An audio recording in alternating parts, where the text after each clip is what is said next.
Coach, thank you so much for hopping on here. We just wanted to do kind of a little quick Q&A just about, Tom Izzo. He's getting about to be the winningest Big Ten coach, and we know that you were actually his first win. I know it was over at the Masters. Sad that his first win obviously had to come at your expense. But to start, I was wondering kind of what do you remember from that game? Well, the way you say that, I'm remembering he's going to break a record, and that was the first win. I'm a bad end of a joke there.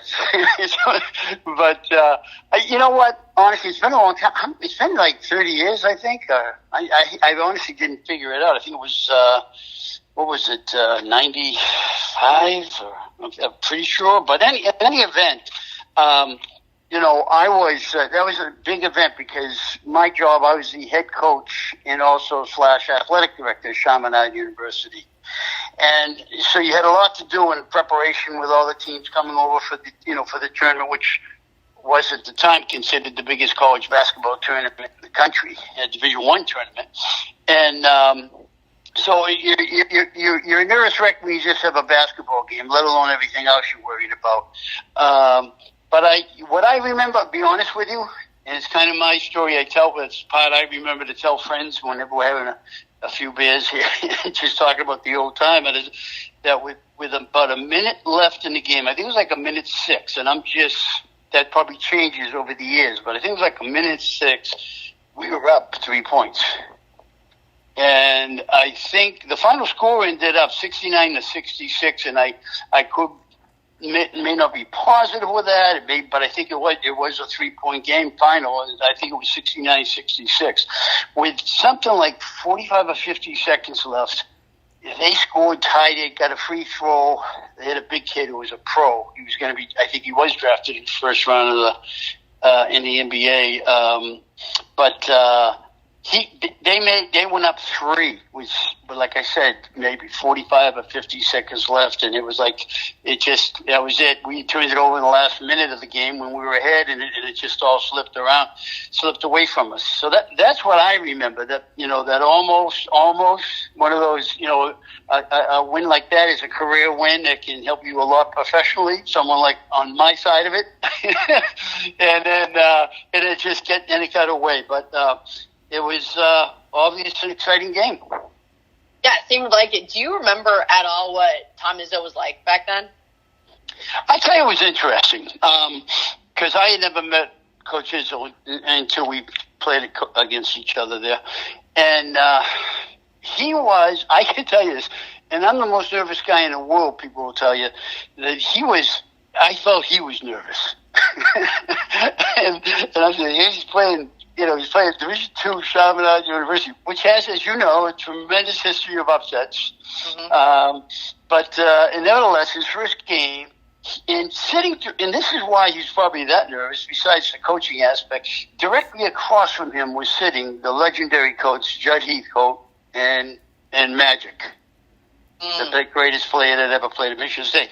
So I think that would make anybody nervous. And if you're going into the last minute of the game and you're down to a Division II school, you gotta be a wreck. But what I remember about him, he had to thank me, I don't know, 12 times, and said congratulations 24 times for the game. What a great game! Thanks. And I felt like I won the way he was reacting about it. And he was just, how'd you do it? How did you do it? And honestly, it was because we didn't scout him. We had no budget to scout anyway. You just can't be running back and forth to the mainland and, seeing games and whatnot. So, but I paid a guy $50 to scout the game, and he gave me the scout report, and I talked to somebody else, a friend in the business that, if I remember correctly, went to the game. One of his exhibition games, and we just put together a plan, and I can remember, honestly, of all the things I forget, I can remember what we really felt that as great as their guys were, and much bigger, better, athletic than ours, but we didn't think they were a great shooting perimeter team, so we really tried to press and trap a little bit, particularly a freshman guard. I couldn't tell you who it is they had to kind of mix that up and fell back into his zone, and it worked. When you're doing things like that and you catch that moment and they miss a few shots, it's all of a sudden psychologically it really works for you. And that's what I remember, and I remember meeting him. He asked, when I told him about the scout report, he says, "Hey," he says, "You mind if I could see that?" And I said, "Sure." I said, "Coach, you can have it." I said, "I won't ever be playing you again." So he was ecstatic about that. That's what I remember. He was all, so emotional, which he's that type of guy anyway. Everybody knows that now. And he thanked me, and then we met that night and downtown. I gave him the scout report, and off he ran with that. And I really have never seen him again. Well, it seems like you remember a ton from that day, that weekend, whatever it may be. But playing him that day, did you have any inkling that Coach Izzo would become the coach that he is today? No, you don't think of those things. I really didn't.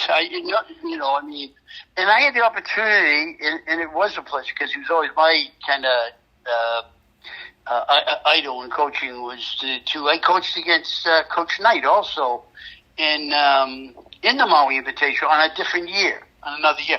And I was there 3 years, and then I played each of them, Michigan State once, Indiana, and Boston College was the third. And I just, I don't know. I just think that, there's so much going on. And like I said, with the dual position as the AD and coach, you get so much going on. You're prepping, you're getting everything ready. You're trying to take care of people with seats and number of tables and everything else that they're always in order so many, and then change things, from all of the meetings and socials and press conferences and so forth. You're kind of crazy about everything. I honestly felt that anybody who's coaching in the Big Ten, and it was then he would have been an assistant, I don't know exactly, but for a number of years before at Michigan State.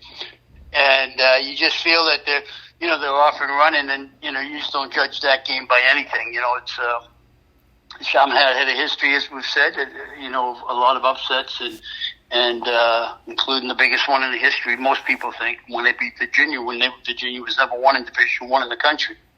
So you don't think much about that. I just always remember how excited he was, and he reminded me of myself in that sense. He was nervous and was just thankful the game was over. And anyone would have felt that way because it was so close.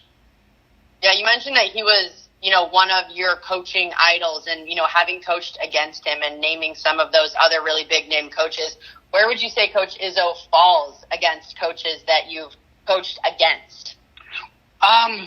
Well, obviously he was obviously one of the best. He's been one of the most successful. Just judging it by the success, it's been incredible. He's right up in that category with all of them, where he belongs and what his coaching career is definitely shown. Winning.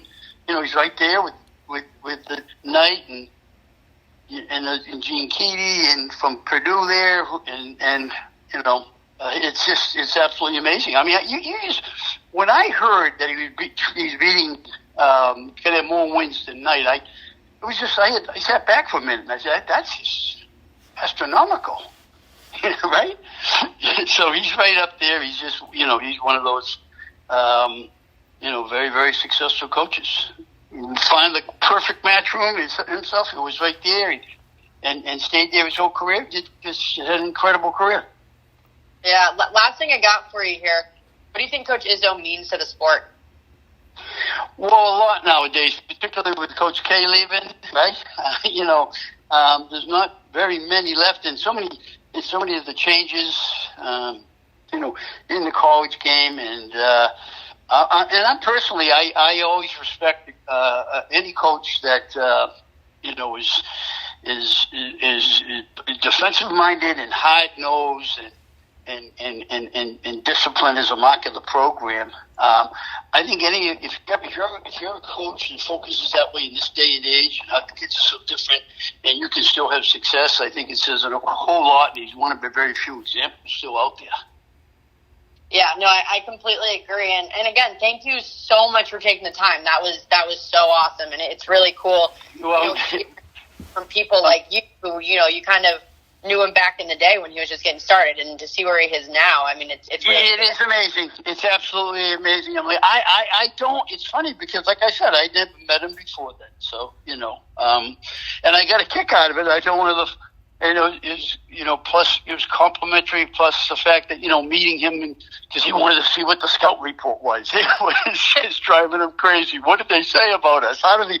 It was just one of those things. It was interesting, and you get just somebody totally wrapped up in it. But like I told you, how could you imagine just with two legends like that sitting across from you? Yeah. How do you got to feel the pressure just from that. Yeah, definitely, and especially them feeling that pressure too. Like we gotta win. Everyone, we got a target on our back. Oh, you ain't kidding. I mean, really, as much as I would have liked that for Don Doucette, yeah, it probably could have taken me a lot farther than him. But that's okay. He moved on from there and had an incredible career, obviously, and it's still going on. Well, Coach, thank you so much again for taking the time. This was really, really awesome. That's great. Can I?